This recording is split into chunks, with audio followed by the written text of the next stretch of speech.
Welcome back everyone, Oz here. If you enjoyed today's video, don't forget to hit that like button and subscribe. And back with popular request, we have r/NuclearRevenge. Hippity hoppity, you damaged my property. Bibbity boppity, I'm calling the coppity. Bibbity boppity boo, they're taking your kids too.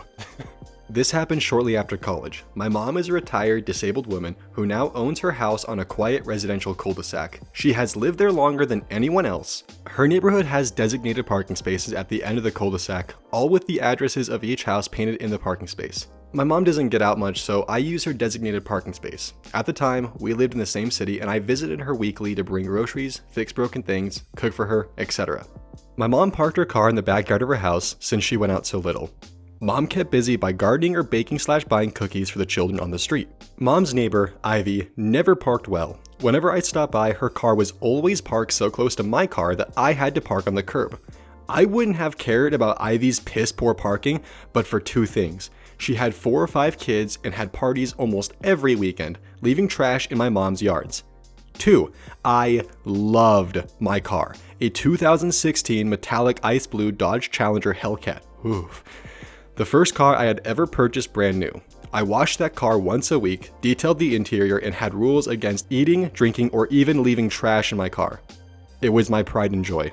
Mom had called the police throughout Ivy's residence because of the parties. Ivy's guests would fill up the cul-de-sac with their cars, obstructing traffic and getting into loud, drunk fights at and after midnight. I often found empty beer bottles, empty condom wrappers, cigarette butts, and empty crack baggies on the fence between the properties, mostly on Ivy's side of the fence. This is all important information. One Saturday while having dinner at Mom's house, I heard a loud crash and my car alarm went off. I ran outside to see Ivy's older model Honda Accord back out of her parking space and speed down the street. Ivy's Accord had a dent from the front bumper to the door and the headlight had popped out. I approached my Challenger with trepidation and screamed in anguish at what I saw. My car, my beautiful 3-week-old car with less than 500 miles on it, had a dent stretching from the passenger's door to the front bumper, and the right front wheel was tilted at a 30-degree angle. I was livid and in anguish as I called the police, filed an online claim with my insurance, and arranged for a tow truck to take my damaged car to the dealership. The estimated cost of the repairs came out to $3,400 USD. Total cost of repairs was eventually $6,500 USD. I had a low insurance deductible of $100 USD, but my car was parked and Ivy owed for the damages. For 2 weeks, I knocked on Ivy's door or waited for her to come home. She stopped driving her damaged Accord and either rented or borrowed a Ford Fusion. When she was home, she didn't answer the door. When she wasn't, she stayed away until my rental car, a Dodge Charger, left my mom's parking space. I left a note on Ivy's door for her to call me, but only received harassing calls from restricted phone numbers or people blaring air horns in my ear when I answered. The Revenge. About 2 weeks after the accident, Ivy's children came to Mom's house for some cookies. I noticed that 2 of them had bruises around their eyes. If Ivy hadn't hit my car, I still would have done what I did, but maybe not as underhandedly. I had Mom take pictures with and of the children, but waited until the next party to strike. Ivy had a party that night or the night after. Mom called me to let me know and I installed an app onto my phone that gave me a fake phone number. I called 911 and reported a party. There's a loud party at 1007 Mountain Drive and I'm worried because the children are around all these drunk adults. Please, hurry. Mom called to let me know the police had arrived. I drove to her house, stopping by the grocery store first, so that appeared to be the reason, and saw Ivy and her boyfriend Bane already sitting in the back of a squad car. From a news broadcast that night, I found out that Bane had warrants out for his arrest. Initially, the charges were disorderly conduct and disturbing the peace. However, Mom turned over the photos of the children, anonymously mailing them through the post office with Ivy's address and name as the return address. Less than a week later, Ivy and Bane were charged with child abuse charges.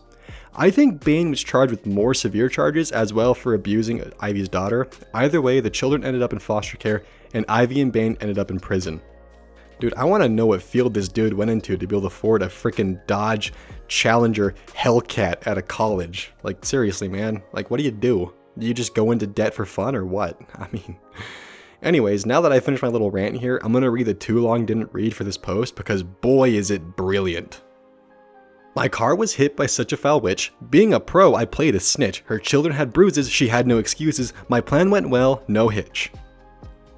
Nice. As a fair warning, this one's a bit tough to read, so I will be supplementing occasional words here and there, just as a heads up. Ensure your phone is backed up before you come for me. So I used to work for a phone repair store in the UK, and on many occasions we have people that come in for repairs to their phone, from software reboots to full technical repairs. We had a guy that came in with an older Samsung phone asking for repair on their phone. We'll call this guy Sam for the Samsung phone. So I greeted him and asked him what the issue was with his phone. He starts to explain that certain parts of his phone screens are inactive and it's not working with pressure. A quick check shows that indeed the phone screen has issues, and I begin to ask some simple questions. So how long did the phone for? Does it matter? You're a repair shop. You can fix it. I need to ask so that if we need to repair the phone, we can do it under warranty. If not, you'd have to pay for the parts. Sam looked at me like I've literally asked him to sacrifice his firstborn child. Why the fuck would I pay for an issue when it's clearly a technical issue? I start to explain that some phones have warranty to cover certain parts over a period of time.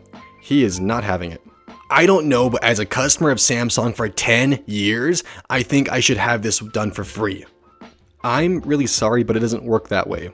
Looking up on the system, your phone is just outside the warranty, so to repair the screen, it would cost XX. I've done it now. The guy starts up and starts bellowing at the top of his voice. Customers in this shop stop and stare, and all I can do is look on as this guy starts to tear into me. Listen to me, you're going to repair my phone, you fat asshole. I forgot to say, I am a slightly larger built guy. It's a regular thing that gets thrown my way. I've been with Samsung for years, and they would be disgusted at your customer service. I want your manager. I want to talk to someone who isn't an arrogant little shit. I weave over the manager and sit down and listen while this guy explains to him how rude and belittling I was to this guy, how I was overcharging him for repair when it should be free.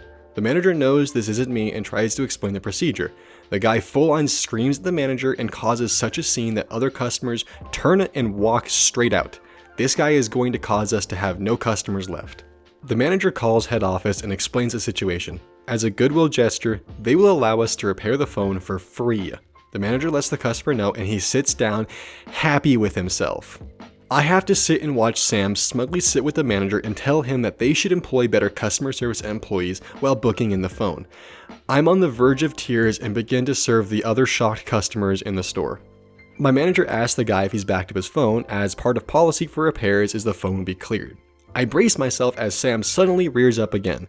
That's disgraceful. I haven't backed anything up and I have 100 of important contacts on that phone. If they are removed, I will sue you and that over there for everything you have. So before this guy has an aneurysm in the store and to prevent further explosion, my manager sighs and starts to back up the phone on the system. Rare occasions we can do to nice people. I always do it for the older person as they are always nice to me. We get the guy to sign the paperwork and explain the procedure of the repair. 20 minutes later it's done and meets his girlfriend outside the store. The lady is younger than Sam and very pretty, blonde hair and tall and slim. This will become relevant later. He starts to talk to her in the store and she looks in and laughs. An hour later, I get a call from head office. Apparently this guy called them and explained the way I acted to this guy. Lies, all of them, from being rude to threatening to him. Even with backup from my manager, they wanted to have an informal meeting with me as they wanted to retrain me on my customer service. I was hurt, my manager was apologetic and knew that it wasn't my fault, but there was nothing I could do.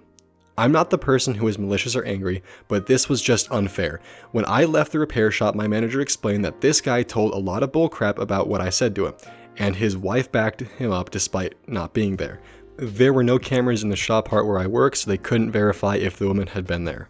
So I needed to ensure that this guy got some payback. So a few days later, the guy's phone needed a screen replacement as well as a logic board. So the phone was cleared of all of its data. Part of our testing is to ensure that the software and some testing data is put onto the phone in case any issues come up.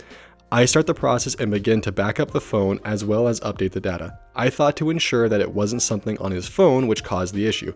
I would restore the phone to test. Now, this guy isn't very smart. As his data streams onto the phone, you can see the file names and small thumbnails of the images as they upload. This is some standard photos, holidays, pictures of his wife, drinks, the typical middle-aged, I've got a camera so I'll take photos of everything. Then, some rather adult-orientated ones come up. This is normal when looking through people's phones. As I begin to minimize, as I really don't fancy seeing what this guy gets up to, several photos of this guy come up with a woman. But this woman isn't his wife. This was someone very different, This woman was black-haired and in a rather unflattering position with this guy involving himself with this woman. Then, another woman, a darker-skinned lady, flashes up again in a similar position. I minimize this as I don't want to see any more, but I know I've got my payback. This is my chance. I stop the process and clear the phone of data. I use the spare data, completed the checks, and get the phone ready for collection. So I call the guy and explain that his phone is repaired. About fucking time, was the response. He explains that he will be in an hour's time, just before we close. I explained to my manager about this guy coming in, and due to being short-staffed, he said I'd have to deal with him. He was worried this guy would start again on me. However, I wanted to help him with his phone. So Sam sits down at my desk with his girlfriend beside him. I politely begin to explain the repairs, but this guy doesn't give a crap about the words coming out of my mouth. He just looks at me in a condescending way, like I don't know what I'm talking about. I've done this so much that I know more than you. When I finish, I explain I need to put his data back on the phone. I hear a, "Hurry up, will you? I've got to be somewhere than sitting here with you." This came from his girlfriend this time, so she was just as rude as he was. So without another word, I plug the phone in and begin the restoring process. Now, our front desks have fairly large monitors at an angle so both customers and staff can see them. As we do training with customers on new handsets, show them images of the repair, etc. Normally, I would minimize the software to keep the privacy of the customer. Not this guy. I full screen the software and ensure that the preview image is big enough for them both to see. The shop is empty at this point, so I know no unsuspecting children are about to see this show. The guy sits back and the girlfriend huffs, crossing her legs and sitting back in the seat. The images begin to flash up. They talk about their dogs and the time they went for a weekend away. They comment on how nice Portugal was as a holiday when a picture of a sunny veranda flashes up and that they should go back this weekend. I sit back and bite my lip. I'm worried that I'm being too petty. Shame. People like this guy won't be able to afford first class. Shame. I smile politely at this woman, looking at me with sympathy. I suppose I won't. I know that this is needed to knock them down a peg. Then it happens. The lady with the black hair pops up, and immediately the guy knows he's about to be rumbled. His girlfriend suddenly freezes, her mouth left open. Is that Karen? More images start to flash up on the phone. This guy knows he's She turns in her chair to look at Sam. She's disgusted. I've never been so happy to see this guy sink into his seat. She starts to tear into him. Everything is spilling out about this guy, and I'm happy to have front row seats. My manager comes around the corner, as well as some of the technicians from downstairs from the shouting. My manager looks at me, to them, and then to the screen where a rather unflattering image of this guy on a bed with more varieties of women around him pop up. My manager bites his lip to stop laughing and rests against the wall. This woman has full-on gone now. She slaps Sam and screaming anything she can at him. She runs from the shop screaming how it was over and she couldn't face her friends now. Turns out some of the women in the photos were personal friends of hers. He gets up to leave and yanks his phone from the cable on the desk. This is going to cause issues later as he could corrupt his data yanking it out. The cherry on top. He looks at me and I manage to poker face long enough that he doesn't suspect anything. He doesn't know what to say, he just goldfishes at me. He runs from the store after her shouting for her to come back. I don't see them again. My manager comes over and while laughing tells me not to do that again. The techs are laughing too at the show. This one set off a few red flags for me, so let me know what you guys think. Oh, I also purposely didn't include this part of it because it made me cringe pretty goddamn hard. Let me read it for you. Now, people of Reddit, I don't condone what I did, nor recommend it, but you have to understand that once in a lifetime, the nice guy has a dark moment, and this was mine. Thank you for watching. If you haven't already, please consider subscribing and joining the other 10,000 people who have joined this channel. I cannot believe I'm already at 10,000. Thank you all so much, and until next time, I will see you all later.